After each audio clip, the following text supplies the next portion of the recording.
All right, Warriors fans, let's dive right into the storm that's been circling the Bay Area this offseason. Because the situation with Jonathan Kuminga continues to be the loudest conversation around Golden State.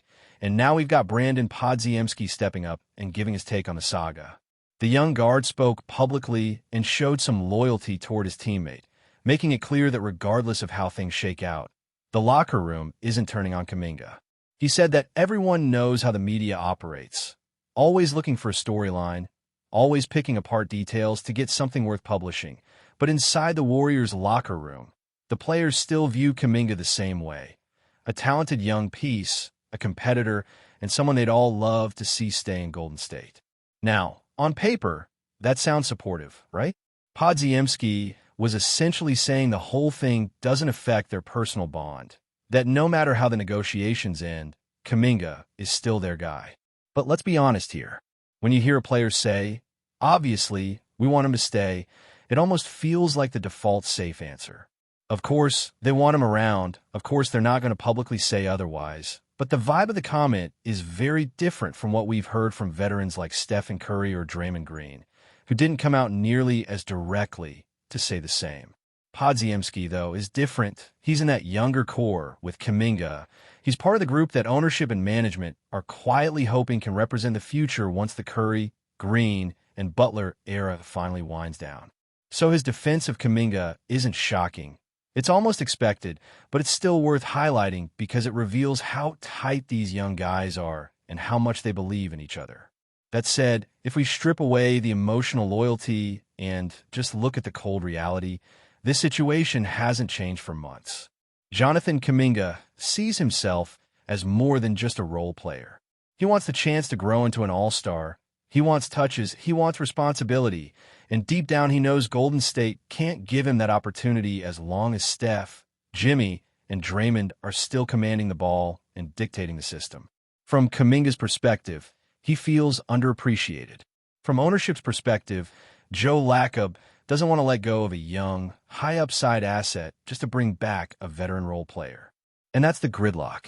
Steve Kerr is asking Kuminga to sacrifice and buy into a smaller role. Kuminga wants more. Lacob refuses to trade him unless the return is massive. And here we are, dragging the same story through another summer. Podziemski also added something important about himself, saying all he can control is being the best version of Brandon Podziemski heading into his third year. That's a strong statement, and honestly, it puts some weight on his shoulders too. The Warriors didn't make a splash in free agency this summer.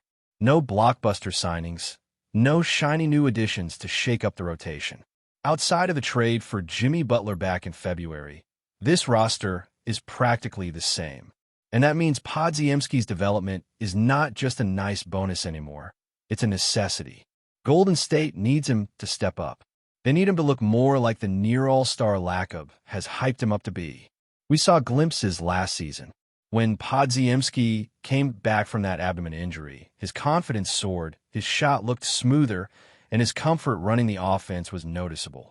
The counting stats didn't leap off the page, but anyone watching closely could see his game was more polished. Then came the playoffs, and the lights were bright, and suddenly the weaknesses stood out again. His percentages dropped, he struggled to create off the dribble, and when Curry went down, he didn't have that takeover ability the Warriors desperately needed. That was a reminder that he's still learning, still growing, and not yet ready to carry a team in those moments. But make no mistake, Golden State is expecting him to bridge that gap this season. Joe Lacob has already called him a future all-star.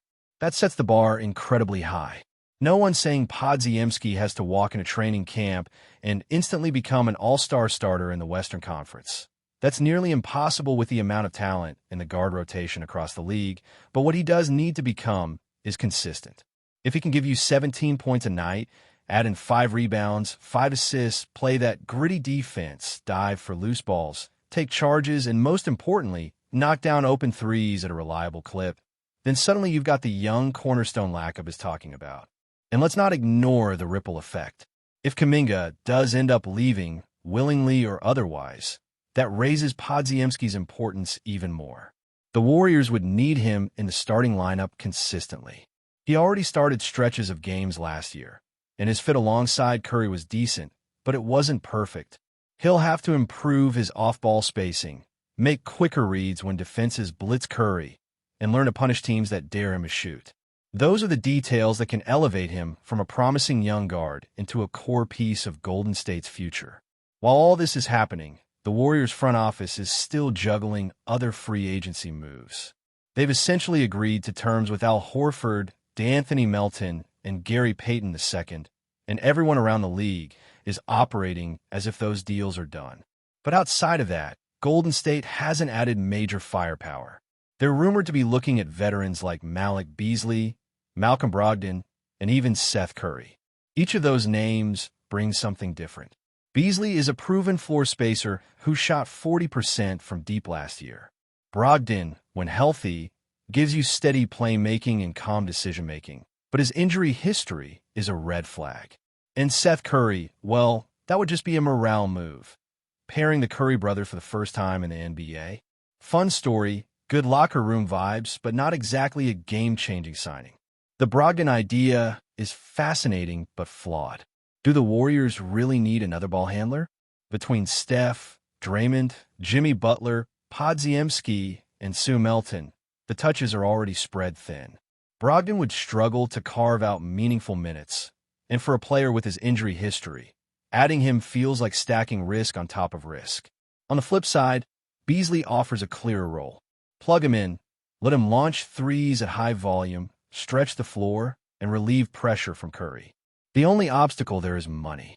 Beasley's market value might exceed what Golden State is able to offer. And then there's Seth Curry, who won't solve defensive issues but would bring energy, spacing, and family chemistry to the team. It all circles back, though, to Jonathan Kuminga and Brandon Podziemski. This offseason, those two names are the heartbeat of Golden State's future. One is stuck in a tug-of-war between personal ambition and organizational caution. The other is stepping into a season where his leap could define the Warriors' trajectory.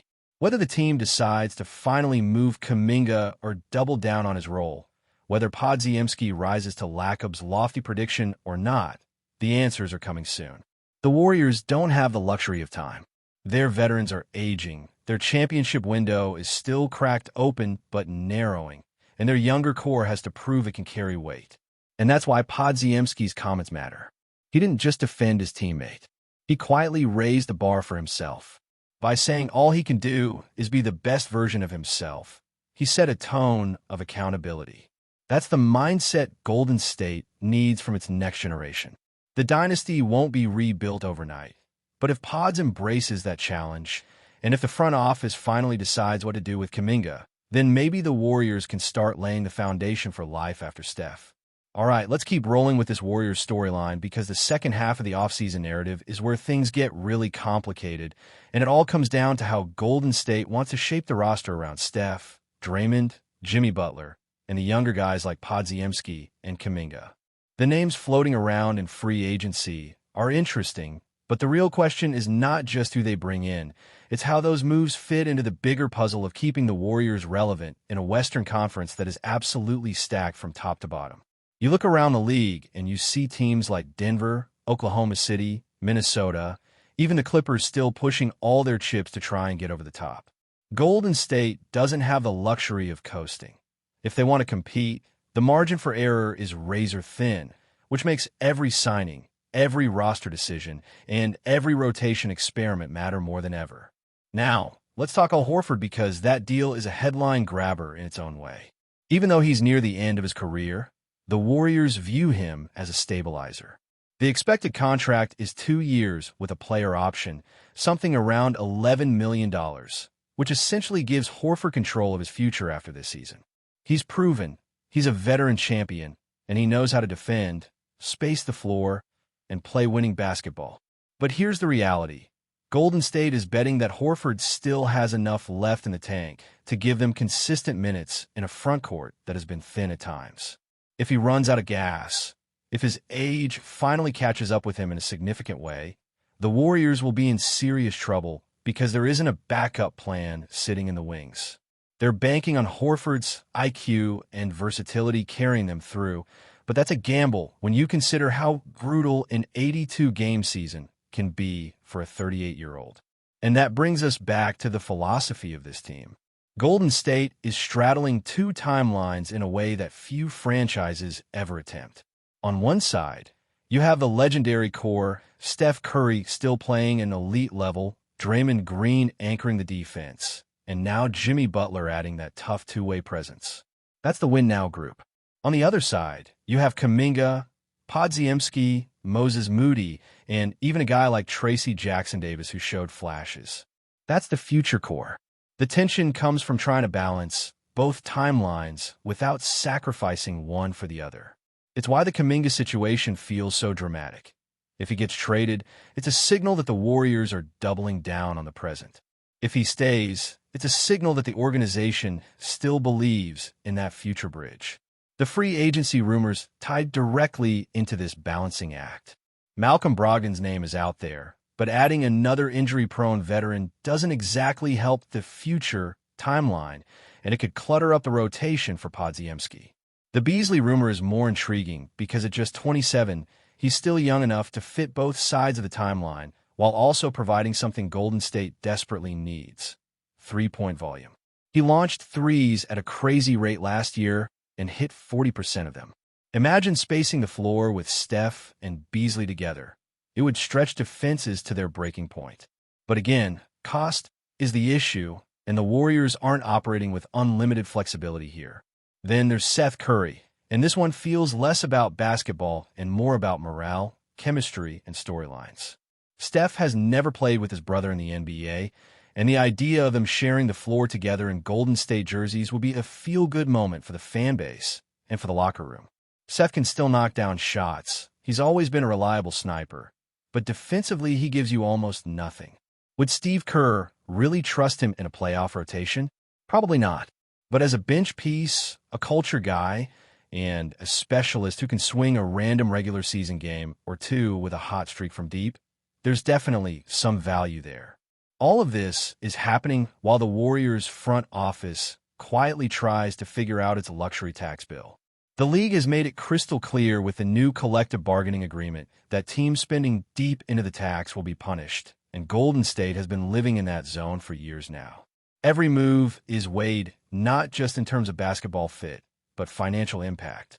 That's why the timing of Kuminga's resolution matters so much. Until they know whether he's staying, getting extended, or being traded, they can't fully finalize what the roster and salary sheet look like. That's part of the reason why these free agent rumors feel like they're floating in limbo. The Warriors simply don't know yet what they can commit to. When you zoom out, though, the situation has a sense of urgency that can't be ignored. Steph Curry isn't going to play forever. He's still elite, still capable of carrying this team into the postseason, but at some point the decline comes. Draymond has already missed chunks of time due to injuries and suspensions. Jimmy Butler has shown signs of wear and tear. This is not a roster you can delay decisions with. If the front office wants one more championship push, they need to give Kerr the tools to make it happen now. Waiting on Kuminga to decide whether he wants to accept a role or chase a bigger spotlight somewhere else isn't just a distraction. It's eating up valuable time. Meanwhile, Podziemski is the wild card. He's saying all the right things, talking about controlling what he can control, about being the best version of himself, but talk is cheap. On the court, he has to back it up. The Warriors are in desperate need of his leap this season. If he becomes that steady secondary creator, if his shooting percentage climbs into the high 30s from deep, if his defense remains gritty and disruptive, then Golden State's rotation suddenly looks a lot stronger. But if he stagnates or regresses, then the weight falls back onto the older guys, and the roster looks top-heavy again. Before we continue, make sure to leave a like and subscribe to the channel so you won't miss any exclusive Dubs updates. Let's keep going. Whispers around the NBA community have reached a fever pitch this week with the surprising and unexpected news that Kasparas Jakucionis, often referred to in playful banter among analysts as the new DONCIC, has reportedly signed a contract with the Golden State Warriors. Sources close to the team, though unofficial, suggest that the signing is part of a broader strategic push to bolster the Warriors roster with versatile young talent capable of stretching defenses and contributing across multiple facets of the game. The comparison to Luka Doncic has fueled intense speculation, with fans and pundits alike debating whether Jakucionis can genuinely fill such large shoes, or if the nickname is simply hype designed to generate media attention. Rumors indicate that the Warriors' front office sees in Jakucionis a player with a rare combination of size, shooting touch, and court vision that could complement the existing core, particularly in creating additional spacing for Stephen Curry and Klay Thompson. Observers have noted that Jakucionis' style, characterized by fluid ball handling, confident perimeter shooting, and an uncanny sense for timing and transition, has drawn scouts from multiple franchises over the past season, and now, according to insiders, the Warriors have acted decisively to secure his services before he becomes a more widely contested free agent in the coming years. While the details of the contract remain under wraps, speculation runs rampant regarding its duration, salary, and potential incentives, with murmurs suggesting that the deal might include performance-based clauses tied to both individual milestones and team success. The timing of the announcement, coinciding with trade rumors and off-season maneuvers across the league, has only added fuel to the fire, leaving fans to debate endlessly whether this move signals a shift in the Warriors' long-term vision or a calculated gamble on raw potential.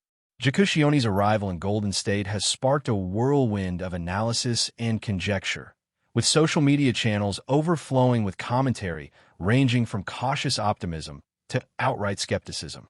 Observers note that while comparisons to Luka Doncic can be flattering, they also carry tremendous pressure, especially in a market as high-profile as the Bay Area, where every performance is scrutinized by national and international audiences.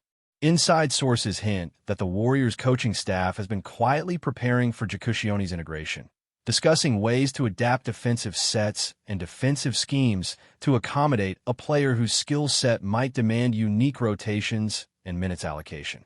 Analysts speculate that Jakucionis could slot into multiple roles, whether as a secondary ball handler alongside Curry, a small ball forward capable of stretching the floor, or even a versatile defender who can guard multiple positions. The buzz around his signing has also sparked debates about the future of the current roster, with questions arising about potential trades, bench rotations, and whether this addition could signal a soft rebuild or simply a recalibration of championship ambitions.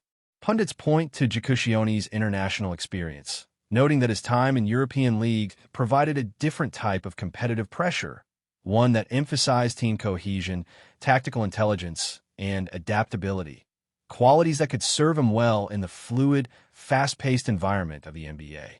Moreover, insiders suggest that his signing may also have an intangible impact, injecting fresh energy into the locker room and potentially motivating veteran players to elevate their performances in anticipation of new dynamics. Fans have already begun imagining highlight reels of Jakucionis in Curry-led pick-and-roll sequences, speculating about clutch performances in critical games, and debating whether this enigmatic young talent can thrive under the intense spotlight of championship contention. The media landscape has not held back in dissecting the potential implications of Jakucionis' contract with Golden State, with rumors circulating about behind-the-scenes negotiations that stretched over weeks and involved multiple suitors vying for his signature. Sources suggest that the Warriors' front office moved with remarkable urgency once Jakucionis expressed interest in joining a team with a winning culture, capitalizing on their championship pedigree to secure a deal that reportedly met his aspirations for development and exposure. Speculation abounds about the broader strategic reasoning, with some analysts proposing that this signing might be a prelude to additional roster moves aimed at solidifying the Warriors' dominance in the Western Conference. Basketball insiders have highlighted Jakucionis' unique combination of skills that could seamlessly integrate with Golden State's emphasis on pace and space offense, particularly the ability to read defenses, make precise passes in transition, and contribute to a system that thrives on ball movement and off-ball motion. The narrative surrounding Jakucionis has evolved into a multifaceted discussion about international scouting, player development pipelines, and the increasing trend of NBA teams seeking young, versatile athletes capable of immediate contributions without a prolonged adjustment period. Rumors also hint at a potential marketing angle, with Jakucionis' signing likely to generate increased international attention, particularly in European markets where his reputation has been steadily growing. Fans and pundits alike have begun projecting hypothetical lineups, debating whether his presence could lead to more dynamic bench units or influence starting rotations, and speculating about the long-term impact on Golden State's championship window. As conversations continue, the sense of anticipation bordering on obsession underscores the significance of this signing, elevating Jakucionis from an emerging talent to a potential focal point of the Warriors' next chapter. Insiders continue to feed the rumor mill with tidbits regarding Kasparas Jakucionis' potential role within the Warriors roster, suggesting that coaching discussions have focused on optimizing his unique skill set in ways that could dramatically influence team dynamics. Analysts are particularly interested in how Jakucionis' versatility might allow the Warriors to experiment with unconventional lineups, mixing veteran experience with youthful agility and international flair. Speculation includes possible rotations where Jakucionis alternates between perimeter stretches, facilitating ball distribution, and defensive assignments that challenge more established players to adapt quickly. Stay updated exclusively with the latest Dub Nation news. Subscribe to our channel and hit the like button to keep getting daily updates on the Warriors. Don't forget to share your thoughts in the comments. Your input is essential for the Dubs community. Stay tuned for the next video.